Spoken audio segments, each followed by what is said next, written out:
This is KGW News at Sunrise. A Portland teen is fighting for his life in the hospital right now after being hit in the head with a tire iron. We don't know if it was intentional. We don't know if it was accidental. We sat down with a spokesperson for the family. Plus, Rapid response employees did testify to taking everything that they removed that day to the dump. A company tasked with removing homeless camps in the city of Portland now owes a homeless woman $400 for throwing away her belongings during a sweep. And attorneys involved in that lawsuit say this is just the beginning. And I'm Devin Haskins. We're live at PDX this morning talking about travel ahead of the holiday weekend. I mean, it's still 5 days away, but expect today and tomorrow to begin the mass exodus of Oregonians heading out of town. We'll have a live report coming up in just a few minutes. All right, Devin, thank you. Busy in the skies, always busy on the roads by the time everybody's heading out to their destinations. But happy Friday Eve. Good morning, everyone. You want to give us the forecast for today? Beautiful day today. Here's a look from the Wells Fargo camera. Less cloudiness in the eastern sky than we have been seeing. And for the most part, this is just going to be sunny. Well, that's pretty, isn't it? 61 degrees out there right now. By the way, the sun's been coming up slowly a little bit later, 5:24. Today's the first day past the solstice that the sunset is actually earlier. It had bumped up to 9:04. Now we're back to 9:03. I have a 74 at noon and 88 right there, the high temperature this afternoon. Chris McGinnis checking on some road work out there. Yeah, road work on the east side. If you're one of those heading early to the airport from the east side, just be aware of this. Overnight road work a little late in wrapping up. Westbound I-84 a little tied up right now from about 162nd towards I-205. In fact, the speeds are down to about 6 miles an hour. You can see they are still having two of the westbound lanes blocked here at 122nd Avenue. We'll take you out to 148th, and you can see traffic starting to line up. So that is our first significant slow spot of the morning. We'll keep you posted on this. Otherwise, no other unexpected delays or crashes to report at this time. Christine? Thank you, Chris. This morning, a Portland teen is in the hospital fighting for his life after he was hit in the head with a tire iron. And we want to warn you, some may find the details disturbing. 13-year-old Jamari Woodward just graduated 8th grade with plans to start at Franklin High School next fall. Now he's in the hospital, unable to breathe on his own. Investigators believe Jamari was sitting in a moving car near Southeast Foster Road and 122nd Avenue when someone threw a tire iron at him Saturday evening. Jamari was rushed to Kaiser Sunnyside to remove the tire iron from his skull, then flown to Dornbecker. They're numb. There's so many angles to this, but priority number one is making sure that their son comes home. No one has been arrested, and police aren't releasing much information because they don't want to compromise the investigation. Now to a historic ruling here in Portland. An arbitrator found the company Rapid Response BioClean liable for throwing away a homeless woman's personal belongings during a camp sweep in 2020. Crews put her things in a dumpster instead of storing them for 30 days like they're required to. Rapid Response now owes the woman about $400 in damages. It denies it did anything wrong and had no comment when we reached out after the ruling. They say they're putting it in storage, but it's never there. This last time, I didn't get any of my hygiene stuff back. I didn't get any of my first aid stuff back. And it sets an important precedent that under Oregon law, everybody's property is valued. Rapid Response is one of two companies the city hired to clear homeless camps in Portland. According to data from the city, crews have cleared or removed about 4,000 sites in the last year.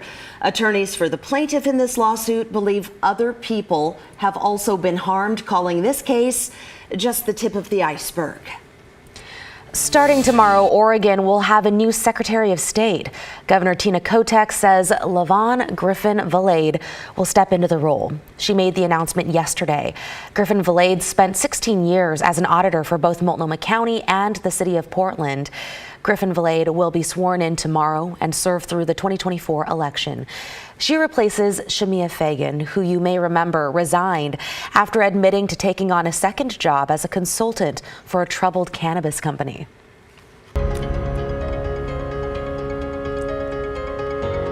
Well, if you're traveling for the 4th of July, expect today and tomorrow to be among the busiest travel days of the summer.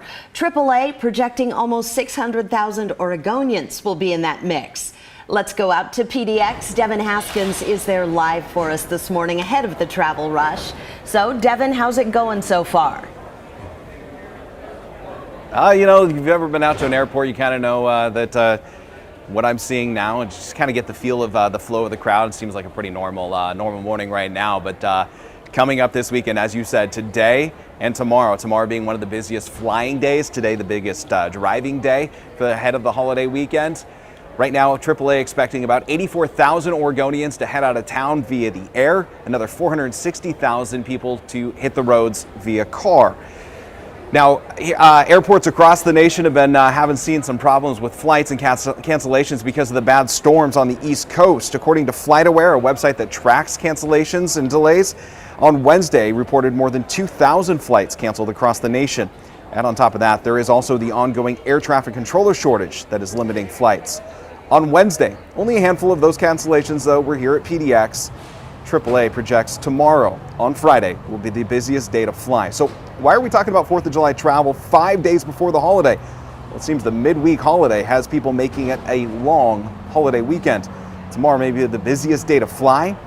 Today, like I said, the busiest day to drive.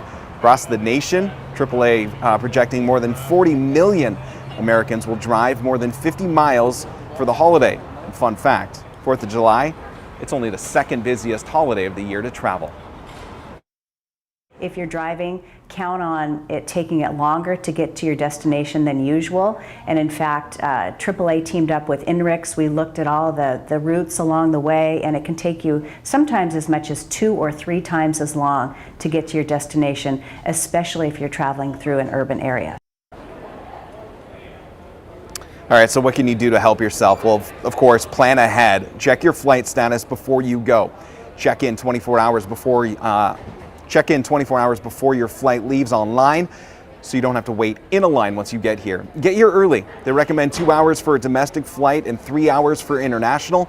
And if you're driving later today or tomorrow, leave in the morning or later in the evening and not those congested peak commute times. So if you guys were wondering where the top destinations are, AAA says that some of the top destinations, you got Anaheim, you got Las Vegas, you got Orlando. But if you're going international, you got Paris, you got London, and you got Rome. For now, we're live at PDX. We're going to send it back to you. Okay, thanks for keeping tabs on that travel. Thanks, Devin. Severe weather, staffing shortages, even wildfire smoke have led to hundreds of flight cancellations across the country this week, all ahead of that holiday rush that we're talking about that you just heard Devin talk about. It turns out a group of Portland students got caught up in some of the chaos. The group should have arrived back at PDX last night, so we hope they're sleeping. If not, if they're watching, welcome home, guys. Hopefully it was a smooth flight because they were stuck in Houston for hours. They had to sleep on the airport floor. But thanks to an airport employee named Bridget Mitchell, the students had a guardian angel. My first reaction is to get them something to eat, to get them something to drink, because I know they're tired, they're away from home, from their family and friends. These are kids, and I was just so touched by it. So those students got word that they were headed back home yesterday afternoon. Again, at this point, they should be back home, hopefully getting some much needed rest. Hey, we want to know what you're going to be doing to celebrate the 4th of July. Are you barbecuing? Maybe you're heading to the coast? Respond to the post on our KGW Facebook page, and you may see your comment here on the air. We're going to share as many as we can. In the meantime, if you want to see a fireworks show, we will take a look at some of the big ones locally. That is coming up in our next half hour.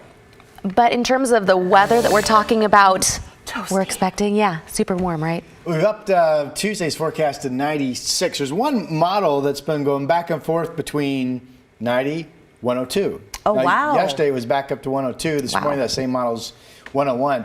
That's the evil model. That's one we don't want to come true, right? Here's a look at, I thought we'd look at the entire country. We were just talking about all those cancellations earlier in the week because of severe weather. The East Coast itself, including down to Atlanta, is quiet this morning. We do have thunderstorm clusters, though, rolling out of Nebraska. We've had ping-pong-sized hail, I believe indicated by radar, in the storm crossing into Indiana, and there have been some storms around Chicago. Here on the west side, we are mighty quiet. In fact, this is the first day in a while that we are not expecting thunderstorms out across eastern areas. I do want to quickly point out 2 areas of concern. None of these are for today. This is a fire weather watch for Saturday and Saturday only at this point. This includes Mount Hood, the Dalles, and then eastward through Hermiston, Pendleton, and up through the Columbia Basin. This is a day with 95 degree temperatures, gusty winds, very dry, low humidity. So that's one of our first fire weather watches issued for the year. Again, it's Saturday. And then starting tomorrow through Tuesday, you get down into Medford and into California, heat advisories are up. Medford's forecast tomorrow into the weekends 100 to 102 the majority of days. Okay. Beautiful out there, right? This is the Wells Fargo camera this morning. Mainly a clear sky up top. 61 is the early temperature. It looks like we're going to have less cloudiness in most areas this morning to start than we have been seeing. It's still overcast at the coast, but clearing is expected. There's that story at 55 this morning. PDX out along the Columbia is at 61. Down in our beautiful capital city, Salem, 59 degrees. Temperature, Salem, by the way, 89 today is what's showing up. Corvallis, 88. Winds will be northwest 5 to 10. It was generally around 87 or so in Portland yesterday, so we're going to be back up into the upper 80s, a lot of us today. Shows Battleground 86, Vancouver 88 degrees. On paper, we ought to be a degree or so warmer today. So I've got 88, and then I've got us kind of the same through Sunday. 93 Monday. There's that 96 on Tuesday, July 4th, and still perhaps in the 90s on Wednesday. I know. That's your forecast. Ooh, it's a warm up. Okay, Rod, I'm assuming you're a good driver, but there are a lot of excellent drivers, okay, Christine. That's why I assumed so. I thought so. But there are a lot of people who aren't so great. There are a lot of people who do not follow the rules of the road. We're talking turn signals, headlights, yield, you name it. In today's Driving Me Crazy segment, Chris McGinnis is focusing on lane changes in a specific part of one of Portland's busiest highways.